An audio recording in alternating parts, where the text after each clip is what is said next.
The rain in New York City that evening didn't fall. It attacked. It was a cold, diagonal assault that sought out every frayed seam in a coat, every vulnerable patch of skin, turning the glittering, indifferent city into a maze of gray reflections and blurred light. In a recessed doorway of a shuttered boutique on the fringes of Washington Square Park, Liam O'Connor huddled, his threadbare backpack clutched to his chest like a shield. At 17, he had learned to wear his poverty like a second skin. It was tight, uncomfortable, and constantly reminding him of its presence. But it was his. The damp chill, however, was a separate enemy, one that seeped past all defenses. His world was one of perpetual motion and calculation. Which shelter had a free cot tonight? Which bodega dumpster might yield yesterday's unsold bread? How to avoid the predatory gaze of the gang that claimed these few blocks as their own? His mind, sharp and curiously well-read, thanks to the public library's warm, forgiving chairs, was his greatest asset and his cruelest tormentor. It allowed him to survive, but it also made him painfully aware of the chasm between his existence and the one lived just a few miles north, where light seemed to emanate from the towers themselves. Across the park, in a world so parallel it might as well have been on another planet, Evelyn Sterling was also in motion, though of a vastly different kind. The silence inside the armored SUV was profound, broken only by the soft hum of the climate control and the distant, muffled chaos of the rain outside the soundproofed windows. At 16, Evelyn possessed a beauty that was often described as ethereal, pale, perfect features, eyes the color of a stormy sea, and a cascade of dark hair. But her most striking feature was her stillness. She hadn't spoken a word in 3 years, not since the phone call that shattered her childhood, her father's private jet disappearing over the Atlantic. Her mother, Isabella Sterling, was a titan. Her name wasn't just on buildings, it was on the very fabric of modern life. Sterling Cloud, Sterling Biotech, Sterling Media. She was a fortress of ambition and control, a woman who had built an empire from a Stanford dorm room and who believed every problem, even the silent grief of a daughter, had a solution that could be engineered, funded, and deployed. Evelyn's mutism was a glitch in her mother's perfect system. An endless rotation of the world's most expensive therapists had failed to debug. Tonight's destination was another attempt at a solution, a renowned controversial specialist on the Upper East Side. Evelyn watched the rain streak the tinted window, tracing paths through the condensation. The world outside was a smeared painting, full of chaotic, noisy life from which she was utterly insulated. She felt like a specimen in a sterile jar, being taken from one lab to another for observation. As the SUV slowed in the snarl of traffic circling the park, a sudden, visceral rebellion surged within her. It wasn't a thought, it was an impulse, pure and desperate. Before her personal security detail could react, her fingers found the door handle. The electronic lock, usually under the driver's control, had disengaged when the vehicle stopped. She pushed the heavy door open and stepped out into the deluge. The shock was immediate. The cold was a physical slap. The noise, the honking cars, the shouted curses, the relentless drumming of rain on asphalt was overwhelming after the tomb-like quiet of the SUV. She took off, her expensive leather boots slipping on the wet pavement, not running toward anything, just away. Her security team erupted from the vehicle, but a delivery truck abruptly blocking the lane gave her a precious 30-second head start. She disappeared into the labyrinth of narrow streets west of the park, the gray rain swallowing her whole. Liam saw the girl before he fully processed what he was seeing. A figure, too slight and dressed all wrong for the weather, stumbling out of the mouth of an alley. She collided with a dumpster, slipped, and went down hard on the wet concrete. The two men in dark suits who rounded the corner a second later were unmistakable. Their precision, their scanning eyes, the subtle bulge at their hips, private security. Trouble. Every instinct honed by years on the street screamed at Liam to shrink back into the shadows, to avoid notice. Engaging with that kind of power never ended well for people like him. But as he watched, one of the men reached for the girl's arm, not with concern, but with the efficient grip of someone retrieving lost property. And he saw her face then, pale and terrified, her mouth open in a silent cry as she tried to pull away. He didn't decide to move. He just did. "Hey, get off her!" The words were out of his mouth, louder than he intended, raw with an anger he didn't know he still possessed. He stepped out of the doorway, placing himself between the alley and the two men. The security agents stopped, their professional masks not slipping for a second. "This doesn't concern you, kid," the lead one said, his voice flat. "Step aside." "It looks like it concerns her," Liam shot back, his heart hammering against his ribs. He gestured to Evelyn, who had scrambled back, her back against the wet brick wall, watching the exchange with wide, astonished eyes. "She doesn't seem to want to go with you." "She's a minor. We're her security. Now, for the last time, move." The man's hand drifted subtly toward his jacket. This was the moment to fold, to apologize, to melt back into the city's grime. Liam glanced back at Evelyn. She was looking directly at him, and in her gaze he didn't see the frightened rich girl. He saw someone trapped, just like him, though her cage was made of money instead of want. He planted his feet. "You want her, you go through me, and then you explain to the cops why you're manhandling a girl in an alley." He prayed the bluff would hold, that their need for discretion was greater than their impatience. A tense silence stretched, broken only by the rain. The two agents exchanged a look, communicating in some unspoken professional shorthand. The lead agent slowly raised his wrist to his mouth, murmuring into a microphone. "Subject located. West of the park. Minor civilian complication. Advise." The standoff lasted another minute, which felt like an hour. Finally, the agent lowered his wrist. He gave Liam a long, cold look that promised this wasn't over, then shifted his gaze to Evelyn. "Your mother is on her way, Miss Sterling. She is extremely concerned." The emphasis on the last two words was unmistakable. Without another word, the two men retreated a dozen paces, taking up positions that blocked either end of the short alley, their postures making it clear they would not let her run again. Liam turned slowly, the adrenaline making his hands shake. The girl, Evelyn, was still pressed against the wall, soaked through, shivering violently. Up close, he could see the exquisite quality of her ruined clothes, the simple diamond studs in her ears that probably cost more than a lifetime of his meals. But he also saw the tremor in her lower lip, the stark fear in her eyes. "You okay?" he asked, his voice softer now. She just stared at him, hugging herself. She didn't nod or shake her head. She simply looked at him as if he were a creature from another planet who had just spoken in an alien tongue. "Can you talk?" he tried again. Nothing. Just the silent, penetrating gaze and the shivering. Liam sighed, his bravado evaporating, leaving behind the practical survivalist. She was going into hypothermia. He shrugged off his damp, worn canvas jacket. "Here. It's not much, but it's dry on the inside." He held it out. She looked at the offered jacket, then back at his face as if trying to solve a complex equation. Tentatively, she reached out and took it, slipping her arms into the sleeves that were too long for her.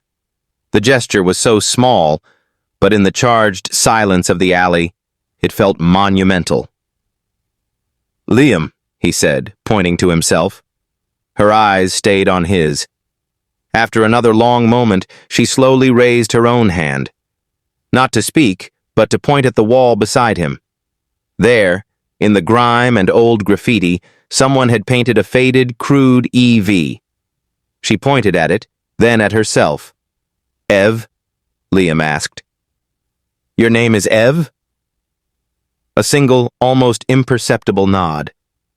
And in that moment, as the rain began to ease and the distant wail of a very different kind of luxury car siren approached, something shifted in the cold, wet air of the alley. It wasn't friendship. It wasn't understanding. It was a thread, infinitesimally thin and strong as steel, connecting two souls who had no business being in the same story. Liam, the boy who owned nothing, had given the only thing he had, a moment of defiance, a threadbare jacket, and the dignity of a choice. Evelyn, the girl who owned everything, had accepted it. The arrival of Isabella Sterling was an event. A black Mercedes sedan with opaque windows glided to the mouth of the alley. The security team snapped to attention. The rear door opened, and a woman emerged. She wasn't tall, but she carried an aura of authority that seemed to displace the very air around her. Her hair was perfectly styled despite the humidity, her charcoal suit impeccable. Her eyes, the same storm gray as her daughter's, swept the scene, missing nothing.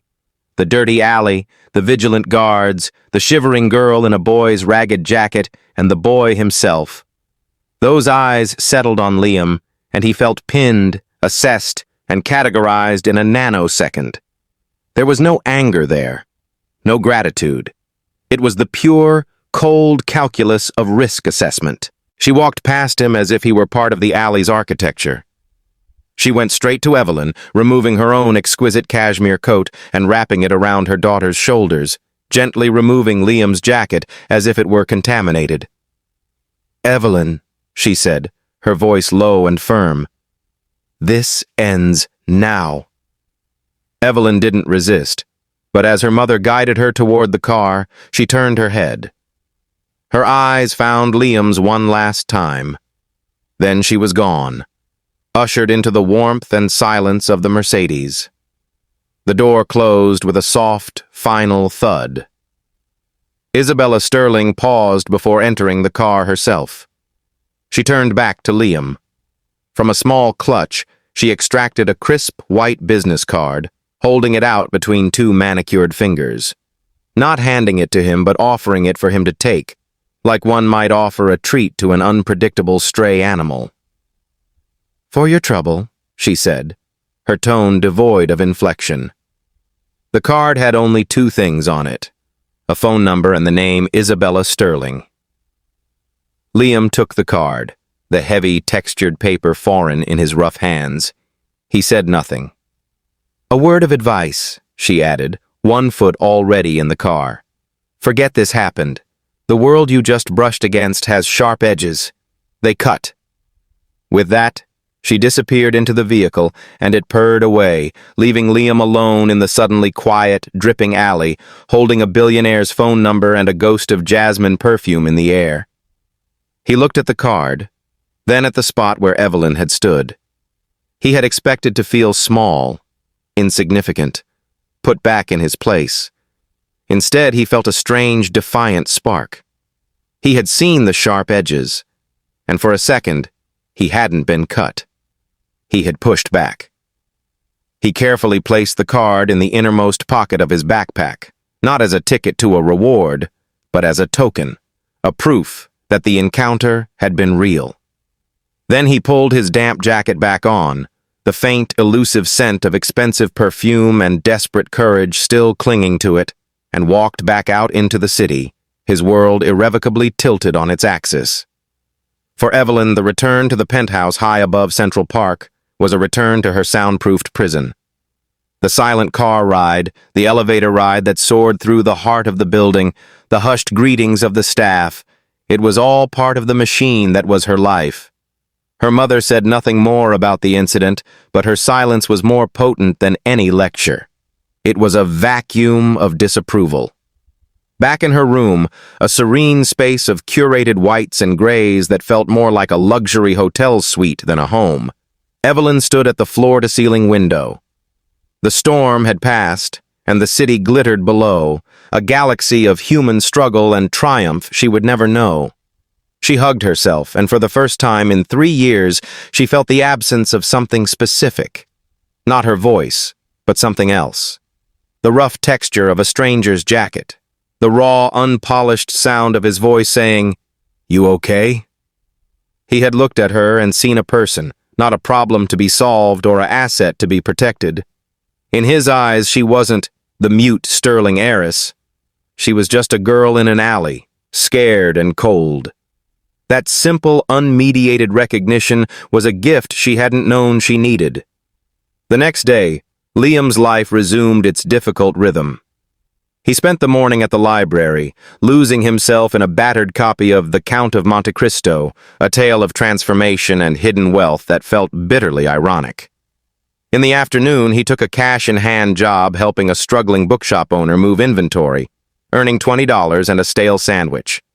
As he sat on the fire escape of a friend's cramped apartment that night, sharing the sandwich, his mind kept drifting back to the alley, to her eyes. He knew it was madness. She was a creature of a different cosmos. Yet, the memory of her silent nod, the trust in her gaze when she took his jacket, it haunted him. It was a quiet, human connection in a world that offered him none. On a whim, fueled by a loneliness he usually kept buried, he pulled the business card from his backpack. Not to call it, that would be suicide, but because it was a tangible link. He flipped it over. On the blank back, in small, precise handwriting he hadn't noticed before, was an address. Not a street address, but the name of a place. The Conservatory Garden. Entrance at 5th and 105th, 4 p.m. daily. His breath caught. It wasn't Isabella's handwriting. It was too looping, too gentle. It had to be hers. An invitation? A test? A cry for help hidden in plain sight? It was the most dangerous thing he could imagine doing. Walking into a possible trap, re-engaging with a power that could erase him without a second thought. He didn't sleep that night. He argued with himself through the cold hours. By dawn, the decision was made. Not out of hope for some fairy tale romance, but out of a stubborn, stupid need to know. To see if the thread in the alley had been real or just a trick of the rain and adrenaline. The following day at 3:55 p.m., his heart a frantic drum against his ribs, Liam stood outside the ornate iron gates of the Conservatory Garden in northern Central Park. He had spent his last few dollars to wash his only other set of clothes in a laundromat. He felt like an imposter, a piece of street grit that had blown into a painting of manicured perfection. He pushed the gate open. The garden was an oasis of ordered calm. Neat flower beds, serene fountains, the gentle hum of bees, and there, on a stone bench overlooking the central lawn, sat Evelyn. She was dressed simply in jeans and a cream sweater, a sketchbook open on her lap. She looked up as he approached, and for a fleeting second, he saw a shock of recognition in her eyes, followed by something that looked like relief. He stopped a few feet away, unsure of the protocol. "You left a note," he said finally, stating the obvious. She nodded, closing her sketchbook. She patted the space on the bench beside her. He sat, leaving a careful foot of distance between them. The silence stretched, but it was different from the heavy, suffocating silence of her penthouse. This was a quiet waiting to be filled, not with words, but with presence. "Why?" he asked, the question encompassing everything. The alley, the note, this meeting. Evelyn opened her sketchbook again. On the page was not a garden scene, but a drawing. It was him, rendered in soft charcoal, standing in the alley, his posture defensive yet protective, the rain suggested by swift gray strokes. It was him, but seen through her eyes, not ragged, but resilient, not poor, but proud. She pointed to the drawing, then to him, then touched her own chest over her heart. "You were real." That's what the gesture said. "And you saw me." Liam felt something crack open inside him, a dam of cynicism he'd built brick by brick over years of hardship. He looked away, blinking hard. "No one's drawn me before," he said, his voice rough. She smiled then. It was a small, tentative thing, like the first ray of sun after a long winter, but it transformed her face. She picked up a pencil from the bench and wrote in the margin of the sketchbook in neat, clear letters, "Thank you for the jacket, and for staying." They sat for an hour. He talked, haltingly at first, then with growing ease. He told her about the library, about the bookshop, about the view of the city from a rooftop where you could almost pretend you owned it. He didn't talk about the hunger, the fear, the deep, grinding shame. He talked about the small victories, the fragments of beauty he'd learned to find. She listened, her whole being focused on him, responding with expressive eyes, subtle shifts in posture, and occasional words written in her book. "Tell me more."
The confrontation happened not in the garden, but in Liam's world.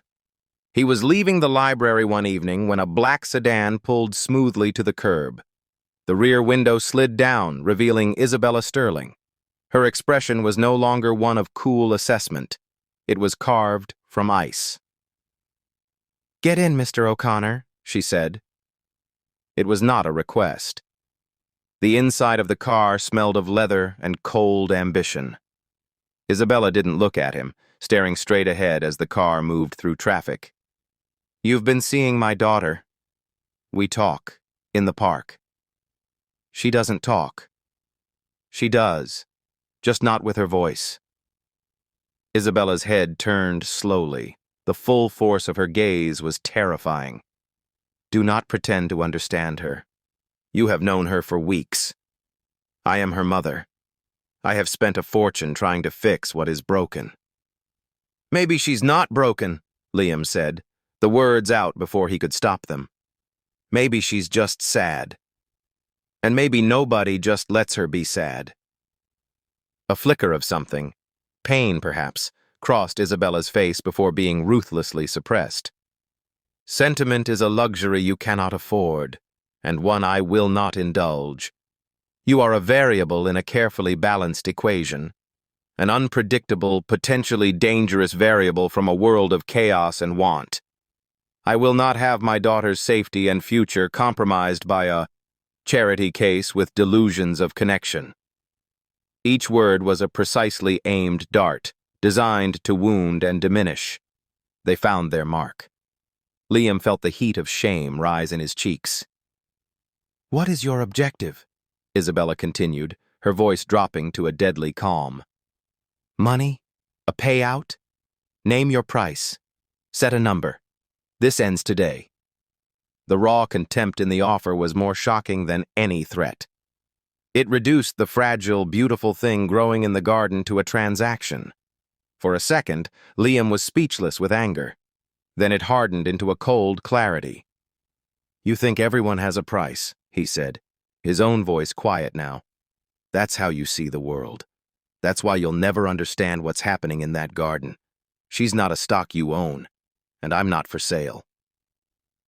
Isabella studied him, as if seeing a new, slightly more interesting strain of bacteria under a microscope.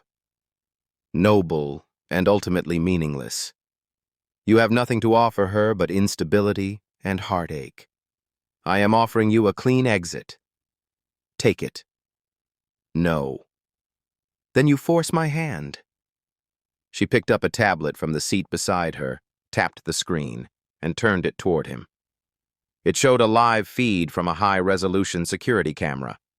It was a view of his usual spot on a friend's couch in the apartment on the Lower East Side. "I know where you sleep. I know who you associate with. I know the illegal electrical tap that keeps the heat on in that building." She swiped. Another feed, from the bookshop where he sometimes worked. "I know your employer pays cash to avoid taxes." Another swipe. The library. "I know you sometimes sleep in the fourth-floor history stacks when the shelters are full."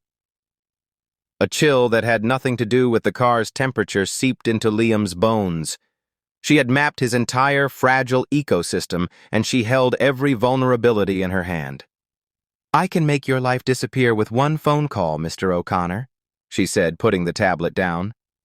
"Not with violence, with bureaucracy, code violations, immigration checks on your friends, IRS audits. You will have nowhere to go, no one to turn to. You will be a ghost in the city you're trying to survive. And Evelyn will never find you. She will assume you took the money and left, which in the end is what everyone like you does." The logic was airtight, her power absolute. She wasn't threatening to break his legs, she was threatening to erase the very ground beneath his feet. He felt the weight of it crush the defiance out of him. He was a boy with a backpack against a woman who owned satellites. The car had stopped, back near the library. The message was clear. This was where he got out, one way or another. "Stay away from my daughter," Isabella said, her final edict. "This is your only warning." The door lock clicked open. Dazed, defeated, Liam stumbled out onto the sidewalk. The car slid away, leaving him alone with the crushing understanding of his own powerlessness. For 2 days, he didn't go to the garden. He wandered, numb. Isabella was right. What could he offer? A life of hiding, of putting Evelyn at risk just by association. He was an anchor that would only drag her down. His love, and he knew now with a painful certainty that it was love, was not a gift. It was a curse for someone like her. On the 3rd day, as the afternoon light faded, he found himself at the iron gates of the conservatory garden. He wouldn't go in. He just needed to see it one last time. He peered through the bars.